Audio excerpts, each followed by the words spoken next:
sénatoriale. Voici l'histoire de 6 Français moyens, adeptes d'Internet, qui, à des fins privées, je le précise, téléchargeaient de ci, de là, sur leur ordinateur, des jeux vidéo, des films et de la musique, et qui ensuite les gravaient sur CD. Cet après-midi, ils seront jugés par le tribunal de Senlis, poursuivis par tous les grands producteurs d'Hollywood. Il y a la Fox, Paramount, Warner, Disney. C'est un nouvel épisode donc de la fable sur le combat entre le pot de terre et le pot de fer. Jérôme Soulard, Djilali Belaïd. Philippe Buisson et son épouse ne s'attendaient certainement pas à être traînés devant les tribunaux. Leur faute, comme des millions d'internautes français, c'est d'avoir téléchargé de la musique et des films. 1 millier de CD illégaux retrouvés à leur domicile pour un usage personnel qui pourrait pourtant leur coûter cher. 150 000 € d'amende, 2 ans de prison. Ça nous arrive à nous, ça pourrait arriver à n'importe qui.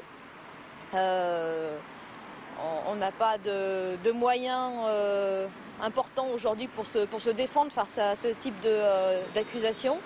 Et sans avoir eu le sentiment de faire quelque chose de très mal, on est un peu considérés comme des criminels.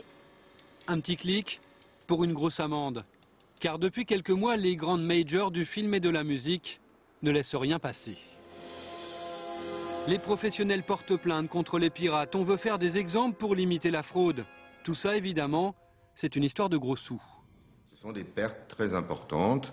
Et encore une fois, vous avez un exemple in vitro de l'effet, de l'impact de la contrefaçon numérique dans les chiffres qui ont été régulièrement publiés depuis plusieurs trimestres par l'industrie musicale, qui font apparaître un déclin certain. Pourtant, la justice n'a pas toujours donné raison à l'industrie du disque. La semaine dernière, à Cahors, le tribunal correctionnel a ainsi relaxé un jeune internaute qui avait copié illégalement 500 CD, mais lui les réservait à son usage personnel. Il ne faisait ni échange, ni commerce. On en a parlé.